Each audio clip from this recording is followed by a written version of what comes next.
Masigabo ang pagtanggap at puspusan ang papasalamat ng ating mga kababayan na nakikinabang ngayon sa 20 pisong kada kilong bigas na nabibili sa mga kadiwa stores ng ating Pangulo. Kwento ng ilan sa mga pumila sa bahagi ng vulnerable sector sa Cebu, malaking tulong sa kanilang ang patok na budget na bigas. Mas napagkakasya na daw nila kasi ang kanilang mga gastusin sa pang-araw-araw nang hindi nabibitin ang pagkain ng kanilang pamilya. Nasa 10 hanggang 20 pesos kasi ang natitipid nila ngayon sa bigas na pwede nang gamitin sa ibang pangangailangan tulad ng gamot. Samantala, excited naman ang mga kababayan natin sa iba't ibang lugar na mabili ang mga mas murang bigas na handog ni Pangulong Marcos Jr. Panoorin po natin ito.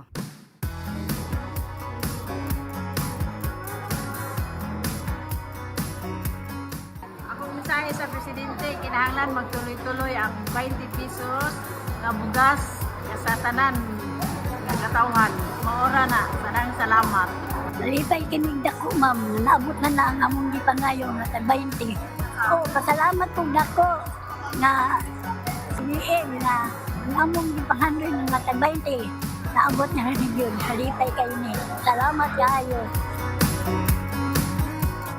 Malaki talaga yung tulong sa mga kababayan natin, no? Lalo na ngayon. Sa panahon ngayon, sobrang mahal yung bigas na 20 per kilo, sobra talaga yung maitulong nila sa mga bawat pamilya. Ang laking tipid. Salamat.